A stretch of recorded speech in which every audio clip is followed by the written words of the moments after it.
오늘 우리에게 주신 하나님의 말씀은 구약 성경 이사야 30장 1절에서 17절까지 말씀입니다. 말씀을 봉독하겠습니다. 여호와께서 이르시되 패역한 자식들은 화 있을진저 그들이 계교를 베푸나 나로 말미암지 아니하며 맹약을 맺으나 나의 영으로 말미암지 아니하고 죄에 죄를 더하도다. 그들이 바로의 세력 안에서 스스로 강하게 하려 하며 애굽의 그늘에 피하려 하여 애굽으로 내려갔을 때 나의 입에 묻지 아니하였도다. 그러므로 바로의 세력이 너희의 수치가 되며 애굽의 그늘에 피함이 너희의 수욕이 될 것이라. 그 고관들이 소안에 있고 그 사신들이 하네스에 이르렀으나 그들이 다 자기를 유익하게 하지 못하는 민족으로 말미암아 수치를 당하리니 그 민족이 돕지도 못하며 유익하게도 못하고 수치가 되게 하며 수욕이 되게 할 뿐임이니라. 네겝 짐승들에 관한 경고라. 사신들이 그들의 재물을 어린 나귀의 등에 싣고 그들의 보물을 낙타 한 장에 얹고 암사자와 수사자와 독사와 및 날아다니는 불뱀이 나오는 위험하고 공고한 땅을 지나 자기에게 무익한 민족에게로 갔으나 애굽의 도움은 헛되고 무익하니라. 그러므로 내가 애굽을 가만히 앉은 라합이라 일컬었느니라. 이제 가서 백성 앞에서 서판에 기록하며 책에 써서 후세에 영원히 있게 하라. 대저 이는 패역한 백성이요 거짓말하는 자식들이요 여호와의 법을 듣기 싫어하는 자식들이라. 그들이 선견자들에게 이르기를 선견하지 말라. 선견자들에게 이르기를 우리에게 바른 것을 보이지 말라. 우리에게 부드러운 말을 하라. 거짓된 것을 보이라. 너희는 바른 길을 버리며 척경에서 돌이키라. 이스라엘의 거룩하신 이를 우리 앞에서 떠나시게 하라 하는도다. 이러므로 이스라엘의 거룩하신 이가 이같이 말씀하시되 너희가 이 말을 업신여기고 압박과 허망을 믿어 그것을 의지하니 이 죄악이 너희에게 마치 무너지려고 터진 담이 불쑥 나와 순식간에 무너진 같게 되리라 하셨은즉 그가 이 나라를 무너뜨리시되 토기장이가 그릇을 깨트린 같이 아낌이 없이 부수시리니 그 조각 중에서 아궁이에서 불을 붙이거나 물 웅덩이에서 물을 뜰 것도 얻지 못하리라. 주 여호와 이스라엘의 거룩하신 이가 이같이 말씀하시되 너희가 돌이켜 조용히 있어야 구원을 얻을 것이요 잠잠하고 신뢰하여야 힘을 얻을 것이거늘 너희가 원하지 아니하고 이르기를 아니라 우리가 말 타고 도망하리라 하였으므로 너희가 도망갈 것이요 또 이르기를 우리가 빠른 짐승을 타리라 하였으므로 너희를 쫓는 자들이 빠르리니 한 사람이 꾸짖은즉 천 사람이 도망하겠고 다섯이 꾸짖은즉 너희가 다 도망하고 너희 남은 자는 겨우 산 꼭대기에 깃대 같겠고 산 마루 위에 기치 같으리라 하셨느니라. 아멘. 매일 성경 순서에 따라 이사야 30장 말씀을 살펴보겠습니다. 오늘 말씀은 29장에서 33장까지 이어지는 화에 대한 말씀에 속합니다. 앞서 28장에서는 에브라임, 그리고 29장에서는 예루살렘과 계획을 숨기는 자를 다루었습니다.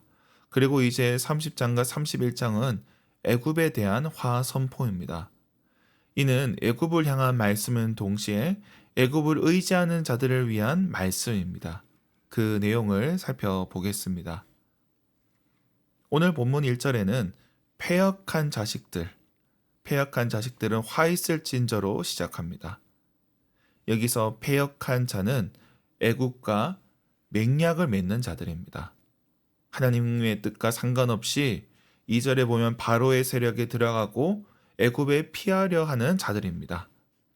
이들은 애굽과 동맹을 맺지만 그로 인해 수치를 당하게 될 것입니다. 7절에 보면 애굽의 도움은 헛되고 무익하다 말씀합니다. 하나님께서는 이를 서판에 기록하여 말씀이 영원히 있게 하라 말씀을 하십니다. 그만큼 분명하다는 것입니다. 그리고 본문 9절에 다시 패역한 백성이 등장합니다. 패역하고 거짓말하고 여호와의 법 듣기를 싫어하는 자식들이라 부릅니다. 하나님께서는 저들을 위해서 선지자들을 보내시고 선견자들을 주시지만 저들은 거부합니다. 10절에 선견하지 말라, 바른 것을 보이지 말라, 부드러운 말, 거짓된 말을 보이라 이렇게 이야기를 합니다. 저들의 눈은 이미 어두워졌고 귀가 들리지 않습니다. 이미 자기 자신의 생각이 사로잡혀서 하나님의 말씀을 듣지 못하는 것입니다. 그래서 심판은 스스로 자초하는 것입니다. 헛된 것을 의지하다가 당하게 되는 것입니다.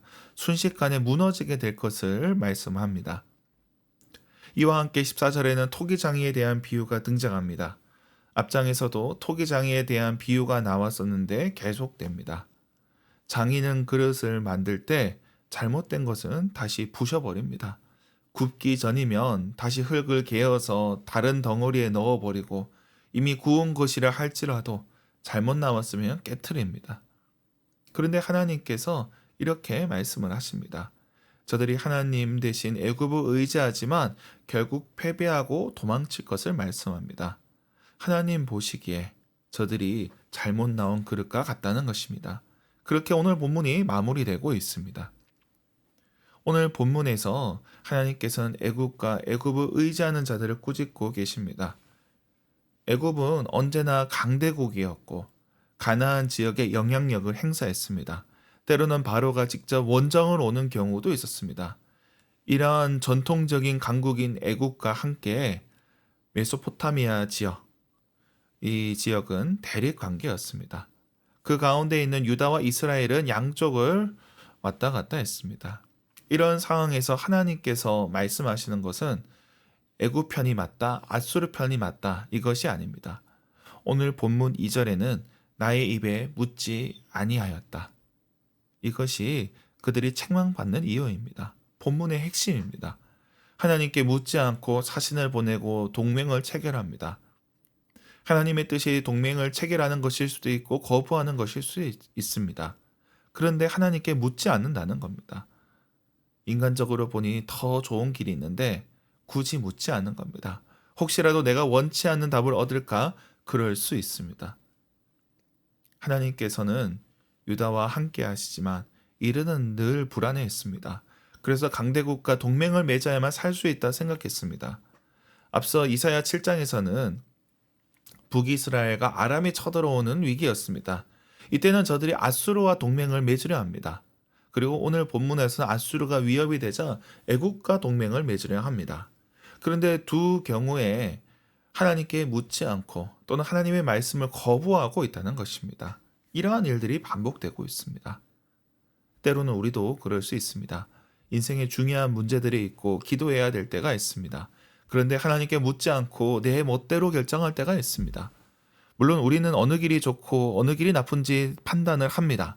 그러나 하나님께서 인정하시지 않는다면 그 모든 길이 좋지 않은 길이 되는 것입니다. 우리 길에 대해서 하나님께서 말씀하십니다.